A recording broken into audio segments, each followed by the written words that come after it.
Hello everyone, I'm John Ray Busillas and I'm with Joshua Alesna and Cristoy Harada. Represent namin sa inyo yung topic namin about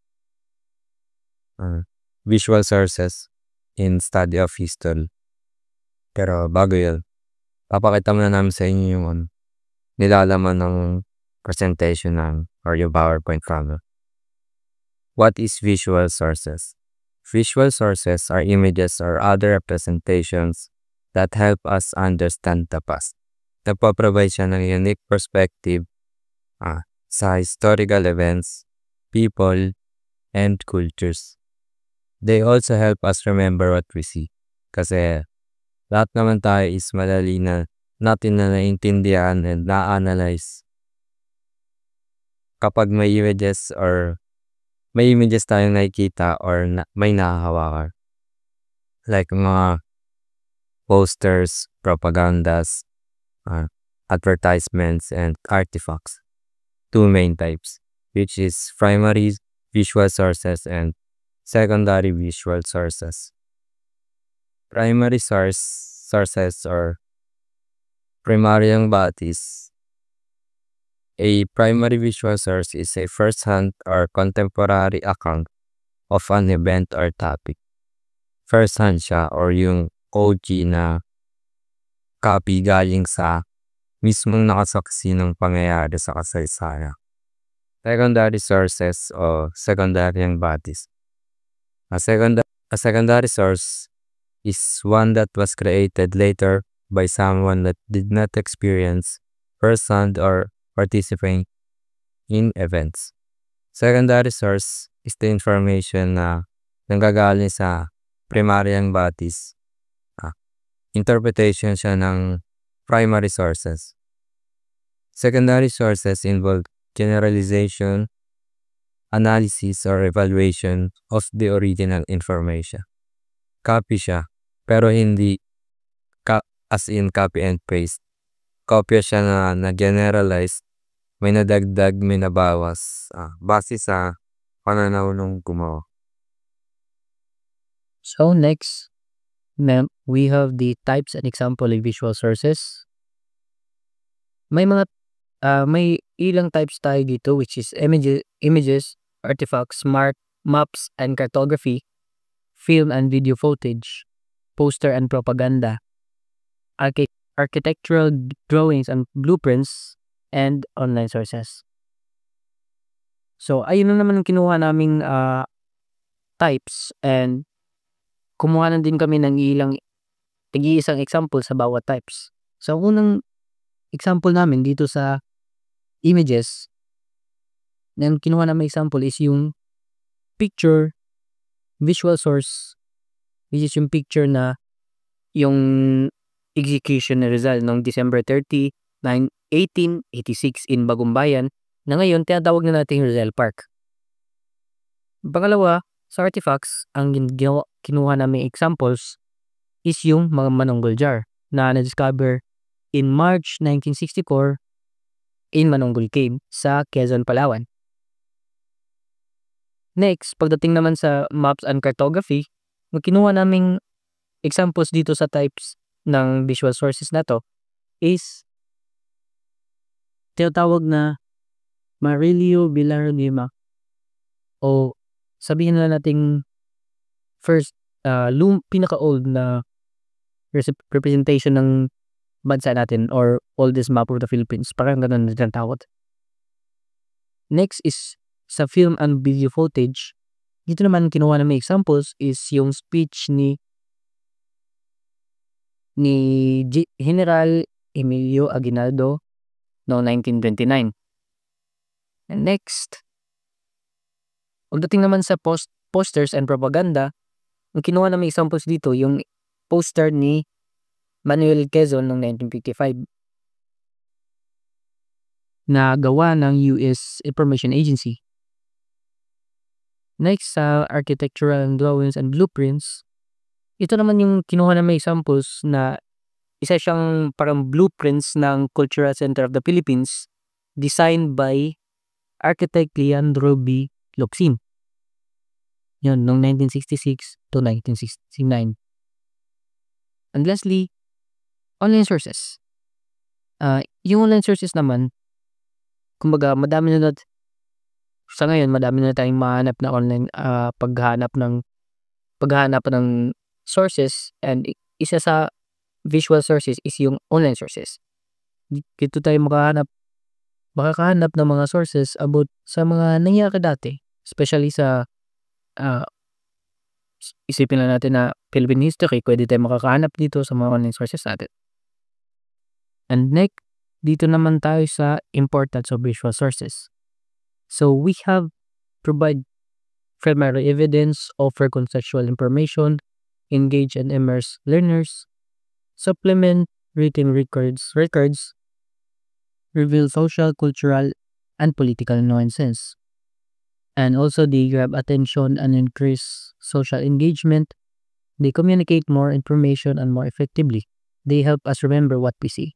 So sa provide primary evidence, dito naman tulad ng mga photos and videos ay parang primary evidence ng mga events na nangyari dati. Kapag nakita mo ang isang imahe or yung picture ng historical event, mas nagiging totoo at kapanipaniwala ito. Example na lang yung execution na Rizal dati sa examples ko kanina. Ayun, pwede siyang mag-provide ng primary evidence. Number 2 is to offer contextual information. Ito naman nakakatulong ang visual sources na magbigay ng context o background sa isang bagay. Nakikita natin yung paligid o detalye na hindi kayang i-explain ng mga words lang. Halimbawa lang, isang painting example natin painting ni Renaissance. May kita mo na hindi lang art, pero pati na rin yung fashion at lifestyle ng panahon na yun. And 3, we have engage and immerse learners. Dito naman mas magiging interesting at ang topics kapag may visuals, di ba? Mas madali tayong mag-immerse sa lessons. Halimbawa, animation sa science videos. Mas maintindihan natin ng mga proseso tulad ng photosynthesis. Fourth, we have supplement written records. Dito naman ay nagpapaliwanag o nagdadagdag ng detalye sa mga text. Or, nagdadagdag ng mga detalye sa mga text. Nagiging mas malinaw ang mga complex ideas. Kunyari kasi may mga diagram sa sa mga libro, kaya ng biology books. Sa tulong ng visual sources, mas madaling intindihin ang anatomy kaysa basahin lang. Next, sa 5 is reveal social, cultural, and political nuances. Basta yan. Dito naman pinapakita ng visual sources ang mga bagay na minsan hindi obvious pero mahalaga, tulad ng social and political dynamics. Halimbawa natin ang mga propaganda poster nung kay Manuel Quezon, nakikita mo ang ideolohiya, kung na anong kasing ideolohiya na meron siya, or anong kasing ideolohiya ang meron sa panahon na yan. Next naman is they grab attention and increase social engagement. Ang visual sources ay natural na nakakakuha ng attention dahil dito mas napag-uusapan ng mga topics. Halimbawa, isa pa na din infographics na viral sa social media ngayon. Nagiging daan sila para magkaroon ng awareness at discussions. Number 7, they communicate more information and more effectively. Ito naman sa tulong ng visual sources, mas mabilis mag-convey ng message kaysa magbasa ng maraming text. Kaya importante ang visual sources sa pag-communicate para mas maging effective ito. And number 8, they help us remember what we see. And dahil sa tulong ng visual sources, mas naalala natin yung mga nakikita natin. Kasi most naman sa mga tao is mga talaga, visual learners. So, sa ads, sa ano, kung ano bang nangyayari dati, ano bang mas na-imagine ng utak nila kung ano ba talagang nangyari dati, hindi lang yung kwento gano'n. Kung kunyari may painting na ginawa dati na yung painting na yun is, based talaga sa totoong nangyari. So, mas navi-visualize nila or na-imagine nila kung ano ba talagang nangyari, parang ganito, ganyan. So, ano naman, sa all in all, ang visual sources ay hindi lang tools. Para silang bridge na nagdudugtong sa knowledge, emotions, and memories natin.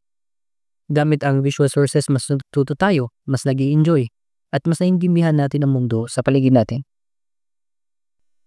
And so sa analyzing visual sources, para tayo contextualize, understand the time period and creator's intent. So dito parang alamin mo yung ano ba yung pinapahiwatig ng may gawa ng primary sources na yun or secondary sources. And ano ba yung panahon na yun or yung time period ng isang sources na yun. Observe details, note symbols, colors, and composition. And compare and contrast, evaluate alongside other sources and records. And consider multiple perspective, interpret through various viewpoints. And lastly, evaluate authenticity, confirm credibility, and reason. So, nabanggit naman sa atin na kung paano natin malalaman yung credibility ng isang sources. So, dito sa conclusion, para mas maliwanagan kayo. So, in conclusion, yung primary sources is tulad nga ng mga litrato at painting is mga original yun or original na bagay na nagmula mismo sa panahon kung kailan nangyari yun, yung event na yun. Or yun talaga mismo yung parang literal na direkta mong nakita yung kasaysayan or yung parang sources na.